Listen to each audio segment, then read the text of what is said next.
Gökyüzü bir anda kararıyor, şehir surları titremeye başlıyor, devasa taşlar duvarları paramparça ediyor, patlamalar kulakları sağır ediyor ve koskoca bir şehir sadece 13 gün içinde yerle bir oluyor. Peki bunun arkasındaki güç kimdi? Adları bile korku salmaya yetiyordu. Moğol savaşçıları. Dünyanın neredeyse yarısını yalnızca 25 yıl içinde fetheden Cengiz Han'ın ordusu sadece hızlı atlı askerlerden ibaret değildi. Aynı zamanda tarihin en korkutucu kuşatma makinelerine ve en zekice savaş taktiklerine sahipti.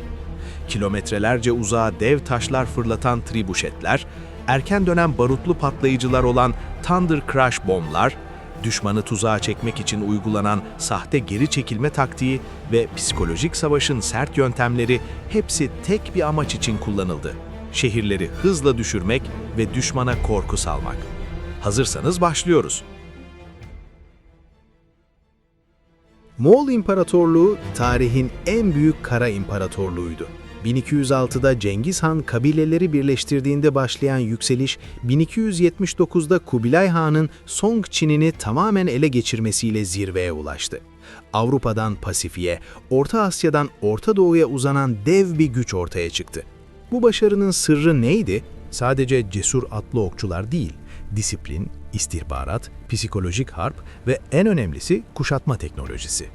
Başlangıçta göçebe olan Moğollar, Çin, İran ve Suriye'den mühendisleri ordularına kattılar. Böylece basit bir süvari gücünden dünyanın en etkili kuşatma ordusuna dönüştüler. Moğol toplumunda savaş hayatın bir parçasıydı. Erkek çocuklar 3 yaşında ata binmeyi, 5 yaşında ok atmayı öğrenirdi. 14-15 yaşına geldiklerinde tam teçhizatlı birer savaşçı olurlardı. Kadınlar da gerektiğinde savaşa katılır, ok atar, at sürer ve hatta komuta edebilirdi. Ordu ondalık sisteme dayanıyordu. Onlu birlik Arban, yüzlü Zuun, binlik Mingan ve 10 binlik Tumen. Bu yapı sayesinde emirler çok hızlı iletiliyor, birlikler kusursuz koordinasyonla hareket ediyordu. Donanımları hafif ama ölümcüldü.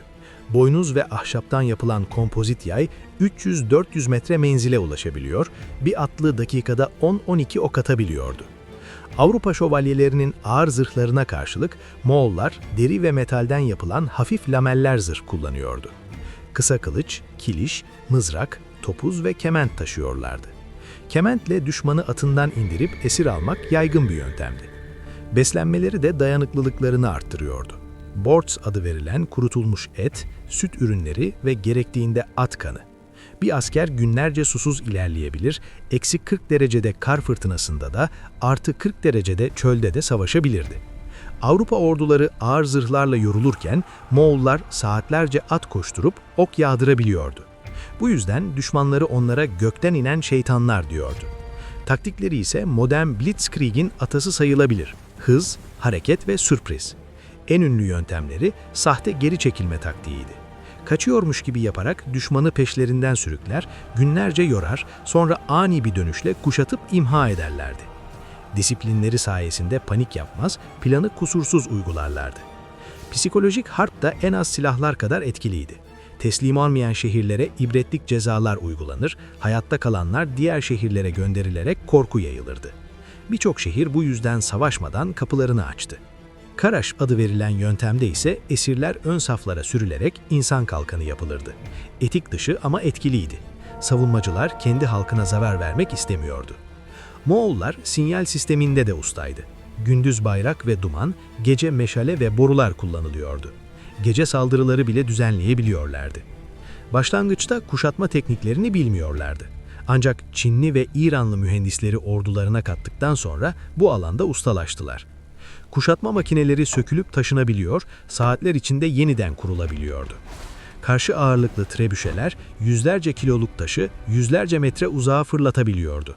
Mangoneller hızlı seri atış için kullanılıyordu. Dev balistalar 2 metre uzunluğunda oklar atabiliyordu. Thunder Crash Bomb olarak bilinen erken dönem barut bombaları demir veya seramik kap içinde barutla dolduruluyordu. Patladığında şarapnel saçıyor, zırh deliyor ve büyük korku yaratıyordu.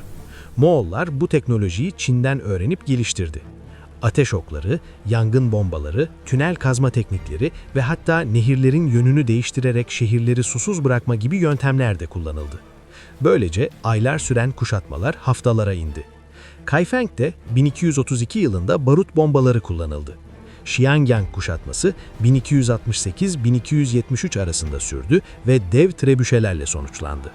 Bağdat 1258'de sadece 13 günde düştü. Nişapur ve Changzhou gibi şehirler yoğun kuşatma makineleri ve barutlu silahlarla yıkıldı. Sonuç olarak Moğol ordusu cesaret, disiplin ve teknolojiyi birleştiren bir güçtü. Kuşatma makineleri ve taktikleriyle imparatorluklar yıktılar, tarihin akışını değiştirdiler. Daha da ilginci şu, 800 yıl önce kullandıkları yöntemler bugün hala modern savaş doktrinlerinde inceleniyor.